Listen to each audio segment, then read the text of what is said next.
Sir బల్పం బలరాం భూమ్ భాస్కర్. నమస్కారం. నమస్తే సార్. కూర్చోండి. అవును, మొన్నే కదా గృహప్రవేశం చేశారు, అప్పుడే ఇల్లు అమ్మేస్తున్నారేంటి? అబ్బే అదేం లేదండి, ఈ ఇల్లు చాలా లక్కీ ఇల్లు. ఈ ఇంట్లోకి వచ్చాకే అమెరికాలో ఎవరికి రానంత ప్రాజెక్ట్ వరకు మా సార్కి వచ్చింది. అందుకే సడన్ గా ఇల్లు అమ్మేసి అమెరికా వెళ్ళాల్సిన పరిస్థితి వచ్చింది. మీరు అమెరికా వెళ్తున్నట్టే మా పార్ట్నర్ కూడా అప్పుడప్పుడు జపాన్ వెళ్తాడు. సేమ్ టు సేమ్ సార్, మనాడు కూడా అప్పుడప్పుడు దుబాయ్ వెళ్తుంటాడు. సార్ ఎంత పెద్దలు కొనుక్కుని ఈ ఇంట్లో ఉండాలని ఎప్పటి నుంచో నా కోరిక సార్.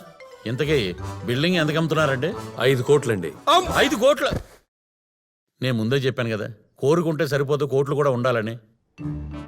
సార్ మేము 2 కోట్లు వస్తుందనుకుని వచ్చాం సార్. సార్ 5 కోట్లయితే మాత్రం ఇంకో 5 ఏళ్ళు ఆగొస్తాం సార్. పాద భాస్కర్ వెళ్దాం. సార్ సార్ సార్ మీరు కూర్చోండి సార్. అలాగే బ్రోకర్ గారు కూర్చోమన్నారు. సార్ ఈ ఇంట్లో వాచ్మ్యాన్ వెళ్తూ ఈ ఇంట్లో దయ్యాలు నేను పబ్లిసిటీ చేసుకుంటూ వెళ్ళాడు. బహుశా ఈ విషయం వీళ్ళకి తెలియదు అనుకుంటా. ఇప్పుడు ఈ పార్టీని వదులుకుంటే ఇంకో పార్టీ దొరకడం కష్టం సార్.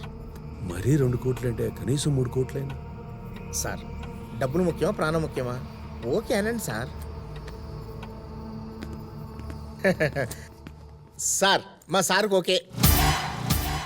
బలపం భాస్కర్ కేక. చెవు కేక. Sir sir